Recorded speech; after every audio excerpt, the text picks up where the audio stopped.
계시로 받은 복음.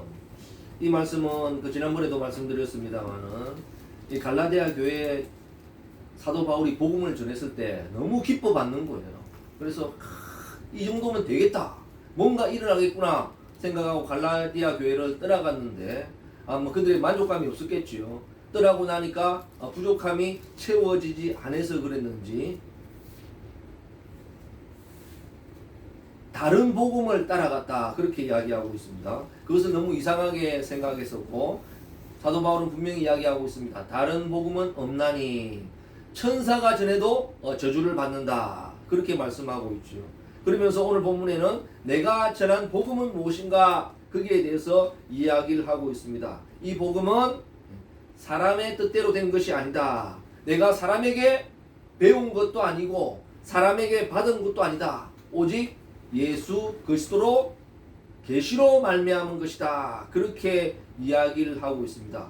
계시로 받은 복음, 다른 데는 잘 나오지 않는 그런 말씀이지 않습니까? 사도 바울의 확신에 찬 이런 용어이기도 하지요.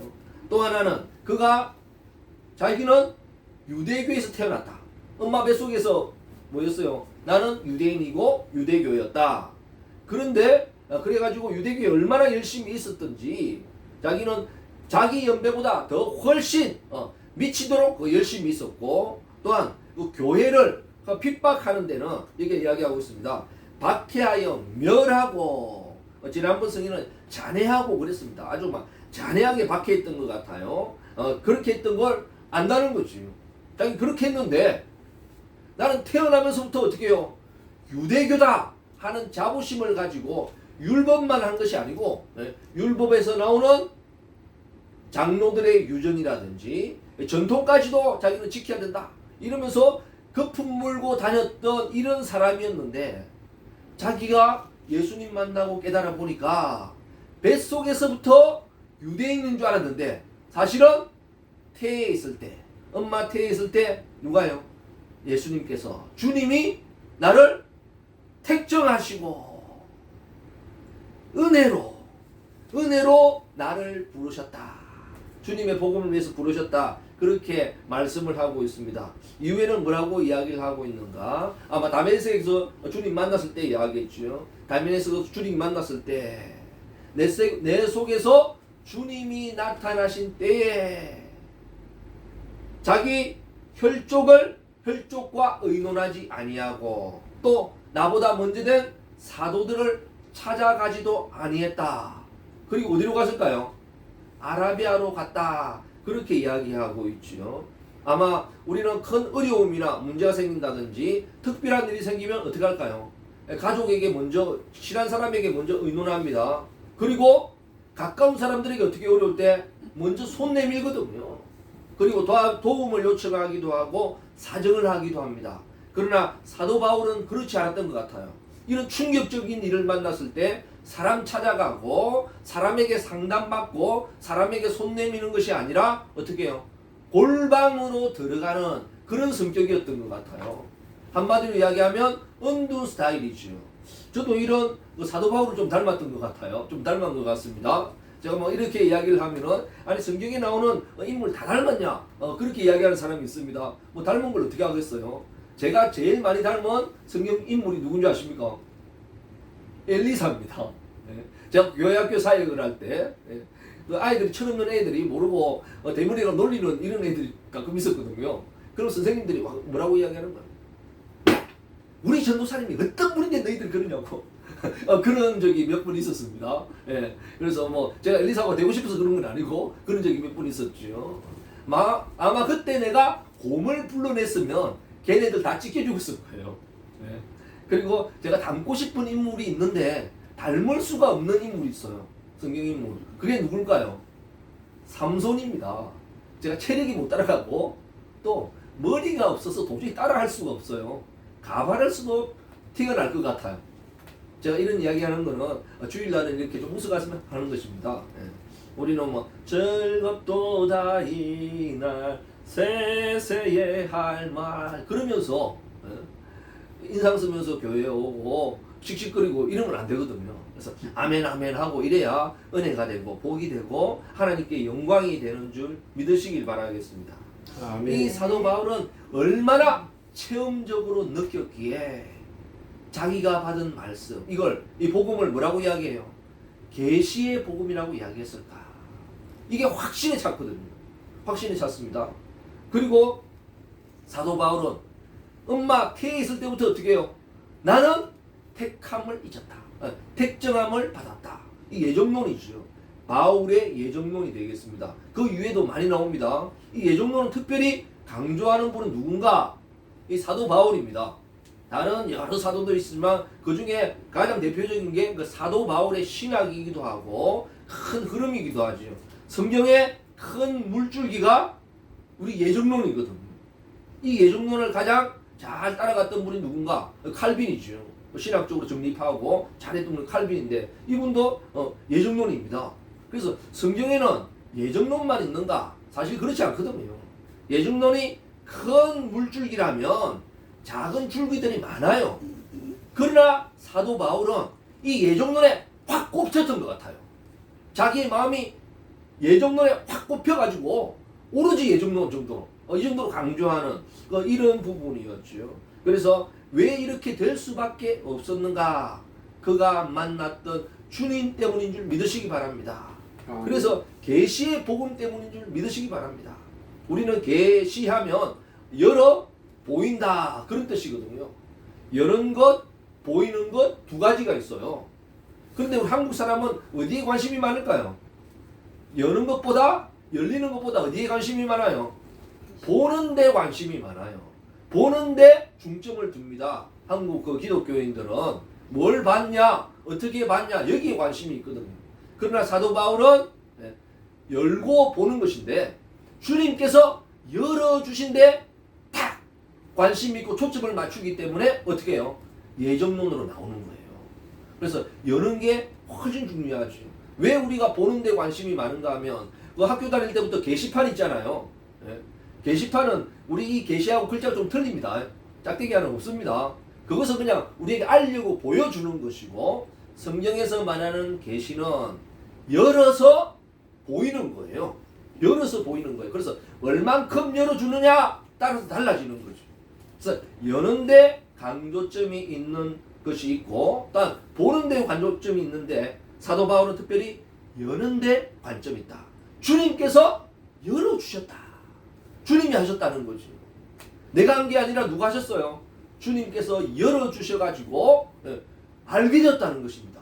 보게 되었다는 것입니다. 그래서 사람에게 배운 것도 아니고 사람에게 들은 것도 아니고 어떻게 해요? 주님이 열어주셔서 알게 되었다. 보게 되었다. 내가 그 복음을 전했다. 그렇게 분명히 말씀을 하고 있습니다. 그래서 다메섹에서 만났던 주님이 어떤 분이기에 그럴까요? 이런 큰 일을 만나게 되면 은두 스타일이라고 이야기했잖아요. 그래서 은두 스타일은 어떤 것인가? 골방으로 들어가거든요. 사람 찾아가는 게 골방으로 들어갑니다. 이 소라게가처럼 소라 껍질을 입고 있다가 이렇게 다니다가 어떻게 해요? 뭔가 충격이 있으면 쏙 들어가 버려요. 나오라고 하면 나올까요? 안 나올까요? 더 들어갑니다. 그리고 아무도 그냥 내버려두면 어떻게 해요? 혼자 슬슬 기어 나오거든요. 아마 이런 좀 스타일이 있는 것 같아요. 제가 이 말씀을 보면서 저의 다메섹도 말씀드리지 않을 수 없을 것 같습니다. 저의 다메섹은 언제인가? 제가 군대를 제대하고 돈이 필요하고 바로 일을 했거든요. 일을 하다가 보름 만에 팔이 기계에 끼어서 아주 크게 다쳤어요. 그래서 아예 팔을 못 쓰는 줄 알았습니다. 우리 힘줄이 5개가 손을 움직이는데 이 중에 3개가 끊어졌어요. 3개가 끊어져가지고 있는 수술을 하고 45일 동안 한 달 반 동안 수술하고 입원을 한 적이 있었습니다. 입원을 하고 있는데 꼼짝 못하고 있으니까 얼마나 힘들고 답답한지. 그래서 제가 조금 나아지고 좀 살만해지니까 어디 그 병원 옥상에를 가봤거든요. 옥상에 쫙 올라가는데 거기가 어딘가 하면 구포입니다. 구포. 덕천 노탈이 있는 그쪽이 있거든요.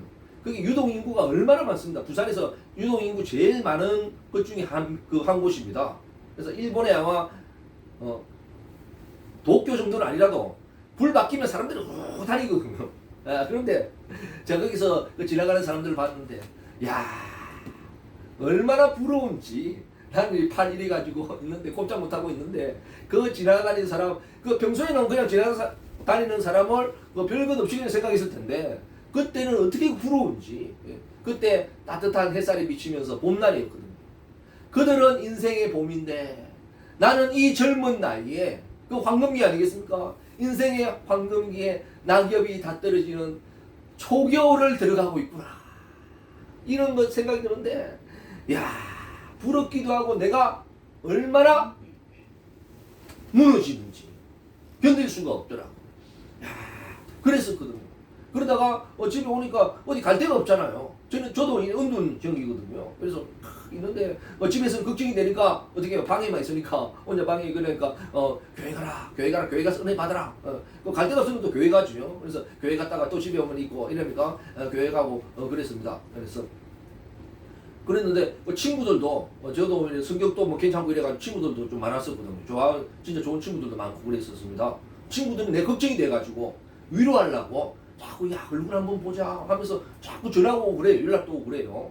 그래서 야, 나는 은둔형이기 때문에 들어갑니다. 안 보는데 그거 자꾸 하자니까 내가 할 수 없이 그 친구들 찾아갔습니다. 그래서 친구를 만나보니까 내가 그 이전에 내가 아니에요.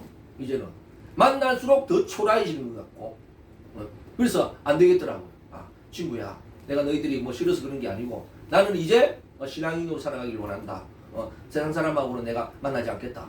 내가 너희들 싫어서 그런 게 아니고 내가 신앙생활을 하려고 한다. 우리는 이제 만날 수가 없을 것 같다. 나는 만나지 않겠다. 그랬거든요. 그랬는데 참 좋은 친구 같아요. 그걸 이해를 해주더라. 그래가지고 있는데 갈 데가 없잖아요. 그래서 교회에서 교회 왔다 갔다 하고 그거밖에 없으니까 교회 가고 집에서는 있고 이러니까 그러다가 은혜를 받아버렸어요. 집에서는 은혜 받아야 된다. 걱정이 돼서 했는데 진짜 은혜를 받아버렸어요. 그래가지고 나는 도저히 그 당시에 뭐 목회를 한다든지는 그 처지나 환경이나 아무것도 안 되는 상황이었습니다. 그런 상황인데 하고 싶은 거예요. 목사가 되고 싶은 거예요. 그래서 이제 하나님께 물어봤습니다. 하나님, 나는 도저히 이렇게 할 수 있는 처지나 입장이나 그런 내가 형편이 아닌데, 그런 입장이 아닌데 할 수 있는 사람이 아닙니다. 솔직히 아닌데 그럼에도 주님이 나를 원하신다면 내가 가고 싶습니다.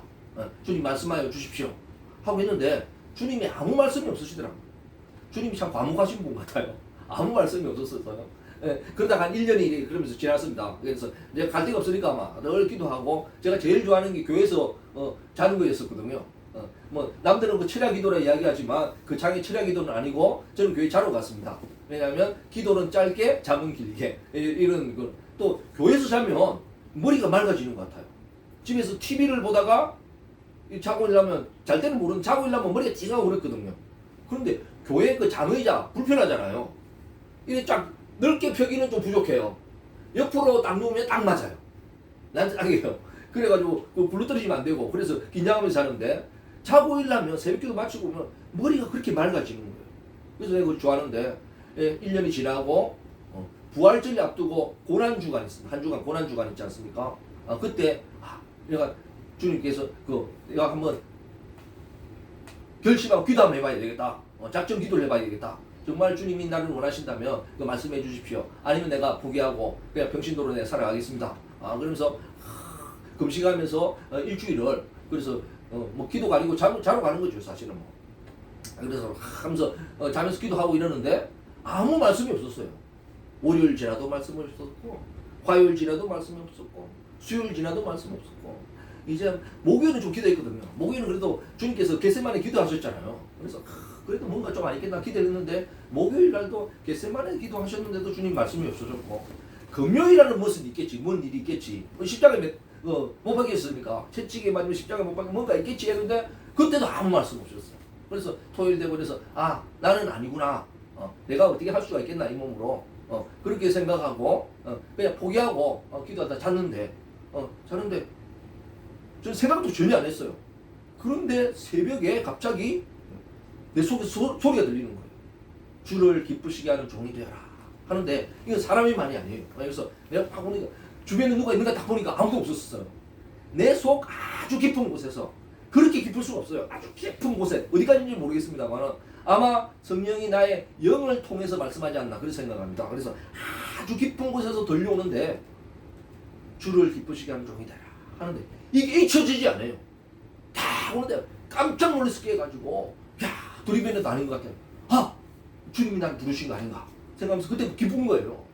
그런데 뭐 아무것도 달라진 건 아무것도 없잖아요. 달라진 거는 뭐 그런데 어떻게 되겠나 생각하고 그때 교회 학교에서 학생들 좀 가르치고 교사로서 좀 일을 했습니다만 그런데 그때부터 희한하게 느끼기를 내가 아이들한테 가르치면 애들이 말 잘 안 듣거든요. 보통 애들 보면 떠들고 가니까 그렇게 솔깃하면 잘 듣는 것 같아요. 애들이 야 정말 하나님 나를 부르신 거 맞겠구나 그러면서 다 가고 그때부터는 성경을 읽어도 그전에는 우리 진주 구설이 하나씩 있는데 가르쳐주면 그거 알고 또 잊어먹기도 하고 이렇게 하나씩 따로 노는 기분이었는데 그때는 성경을 읽어도 하나씩 꽤 맞춰지는 이런 느낌 그거 들으면 또 알아지는 거 이런 게 뭔가 다른 것 같아요.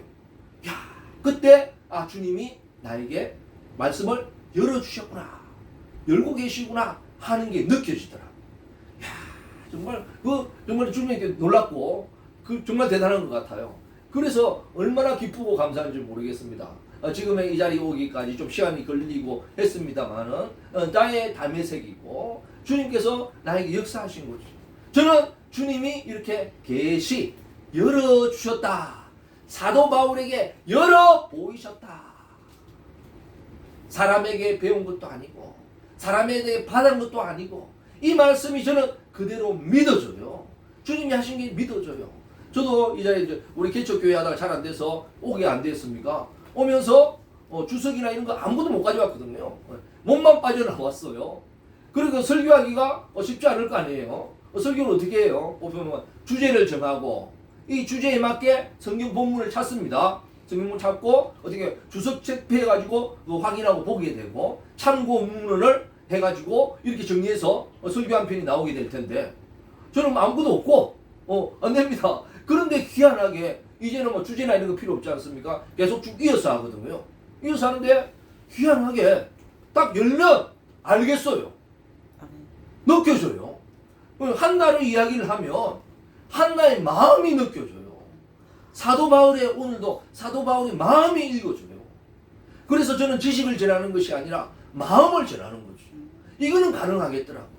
제 설교가 뭐 수준이 높은가? 그렇지는 않습니다. 들어보는 사람마다 쉽기는 한데 수준은 높은가? 다른 말로 이야기하면 수준이 높지 않다는 거죠. 그러나 분명한 것은 주님이 열어주신다. 유치원 수준에 맞게 주님이 열어주시면 나는 유치원 설교하는 거고 주님이 대학 수준에 맞게 열어주시면 대학 설교하는 거지. 제가 억지로 열고 뭐 끄집어내고 그럴 필요가 없다는 거지. 그래서 제가 감사한 것은 유튜브 하면서 감사한 것은 이제는 어떻게 해요? 설교에 대한 자유함을 누리는 것 같아요. 달라진 것은 아무것도 없습니다. 처음에 유튜브를 시작할 때는 제가 핸드폰을 찍거든요. 핸드폰을 찍기 때문에 우리 지난 여름에는 재난 문자들이 자꾸 왔었어요. 설교하는 도중에 꼭 왔었습니다. 그럼 잠시 멈추거든요. 그래서 다시 눌리고 그래서 좀 이상한 부분이 있을 것입니다. 왜냐하면 핸드폰으로 하니까 우리는 생방송입니다. 생방송이기도 하고 늦게 봐도 다시 봐도 생방송에 가까운 곳입니다. 왜냐하면 우리는 편집이 없습니다. 자막도 없습니다. 있는 그대로 딱 찍어서 내보내는 것입니다. 네, 그랬습니다. 그러니까 처음에는 내가 눌리고 탁 뛰어와가지고 설교하고 또 뛰어가지고 탁 눌리고 그랬었거든요. 지금 달라진 건 뭔가 우리 아들이 그거 눌려주고 있습니다. 또 달라진 거 하나 더 있습니다. 네, 제 아내인 사모가 얼굴에 화장을 해줍니다. 지금은 네, 얼굴이 이렇게 생겨도 이게 화장한 얼굴입니다. 네, 정말 주님의 은혜고 이 감사한 일이죠. 제가 이러면서 느끼는 게 뭔가 우리 외국어 하는 영어를 제가 지금까지 하는데도 영어가 잘 안 되거든요. 이 외국어라는 게 느껴져요. 왜냐하면 귀가 열리지 않고 입이 열리지 않아서 안 되는 거예요. 아는 거 좀 있는데도 안 되는 이유가 열리지 않아서 안 되는 거거든요. 하나님의 말씀도 마찬가지인 것 같아요. 아는 게 있어도 열리지 않으면 미국말과 같이 외국말과 같이 서툴 수밖에 없는데 참 놀라운 것은 열리면 어떤 일이 생기는가? 배우지도 않아도 미국에는 유치원생도 영어 잘한다니까요. 대학 안 나와도 영어를 잘해요. 더 많이 하는 외국인도 있겠지만 그 사람도 태어나서도 잘해요. 그러면서 제가 느낀 게 뭔가 주님이 열어주셔서 되는구나 하면서 어떻게 해요? 제가 느낀 건 뭐냐? 이 사도 바울의 예정론이 믿어지는 거예요. 왜 그런가? 내가 그 나라에서 태어났기 때문에 내가 하나님의 말씀을 그냥 아는 거구나. 그냥 말하는 거구나. 유치원생도 그냥 하듯이 우리는 해도 뜨듬뜨듬한데 미국 유치원생 그냥 해도 말이 나오거든요. 그냥 해도 알아듣거든요. 수준의 차이는 있겠지만 내가 어느 정도 수준인지는 모르겠지만 분명한 것은 그 나라에서 태어나서 되는 거구나. 이게 믿어진다는 거죠. 이게 예정론이라는 거죠. 이 사도 바울은 어려서부터 자기는 조상 때부터 유대인이었어요. 자기는 유대인의 피를 타고났어요. 그런데 어떻게 해요? 주님 만나고 나서 달라진 게 뭔가? 자기는 조상 때부터 유대인인데 사실은 어떻게 해요? 주님 나라에서 태어난 사람이구나. 주님이 나를 택정했구나. 주님이 값없이 은혜로 나를 불러주셔서 이 자리에 있구나. 그러니까 되는구나. 이 말씀이 그대로 믿어진다는 거예요. 저도 뭐 사도 바울 정도는 아니지만은 이런 게 조금씩 느껴집니다. 정말 주님의 은혜이지 않느냐. 주님이 열어주시는 만큼 되는 거죠. 지금도 감사한 것은 뭐 지금 제대로 하는 건 없습니다. 유튜브 누가 보겠습니까? 저는 이름도 없이 나가고 교회 이름도 없이 나가거든요. 그러나 확신에 찬 건 뭔가? 주님이 보고 계신다 하는 이런 확신이 있어요. 그리고 감사한 것은 뭐 별것 아니지만은 주님이 기뻐하신다. 지금은 그런 확신이 있어요. 그래서 주님 기뻐하시면 되는 거지요.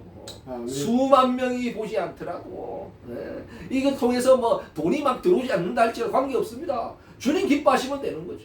주를 기쁘시게 하는 종이 되라. 저는 어려울 때마다 위기 때마다 제가 저의 담의색을 떠올리게 됩니다. 그때만 되면 어떻게 해요? 남에게 찾아간 것이 아니라 저도 그랬거든요. 골방 속으로 기어 들어가는 할 수 없는 그런 내가 어떻게 해요? 주님이 열어주셔서 제가 이곳까지 나오게 되었고 알게 되고 전하게 된다는 거죠. 이게 사도 바울이 이야기했던 주 예수 그리스도의 계시된 이 말씀이라는 거죠. 저 또한 이 말씀이 그대로 믿어지고 주님의 놀라운 역사가 있는 줄 믿습니다. 그래서 이 예정론이 성경 전체에서 좀 큰 흐름입니다만 다른 말씀 많이 나와요. 그러나 예정론에 꼽힐 수 있는 그 이유가 뭔가? 뭐 장로교 교인이기 때문에 당연할 수도 있겠습니다만 아마 주님께서 이렇게 역사하기 때문에 나는 그냥 뭐 한국인으로 태어났듯이 나는 그냥 하나님의 백성으로 태어났구나. 아멘. 주님께서 태어나기도 전에 예정하셨구나. 택하셨구나. 그래서 주님이 나를 통해서 어떻게 해요? 말씀하시는구나. 된다는 거죠. 주님이 열어주시면 저는 합니다. 주님이 닫으시면 하고 싶어도 못해요. 열어주시는 그날까지 정말 주님의 사명 감당하는 그런 사역자가 되기를 원합니다. 제가 지금도 정말 감사하고 제가 가장 부끄러운 게 뭔가? 제가 이와 반대로 주님 기쁘시게 하는 삶을 살지 못했을 때 나의 잘못된 행동을 했을 때 그때가 정말 가슴이 제일 찢어지고 아픈 것이죠. 저는 다른 목회자가 저의 경쟁 상대가 아닙니다. 다른 교회가 저의 싸움의 대상이 아닙니다. 저의 싸움의 대상은 저 자신이지요. 주를 기쁘시게 해야 되는데 그렇지 못한 삶을 살게 만드는 그곳으로 끌고 가는 내 자신과의 싸움입니다. 그래서 오늘도 주를 기쁘시게 하는 종이 되기를 원합니다. 나의 담에색에 주님의 음성을 그대로 실천하기를 원합니다.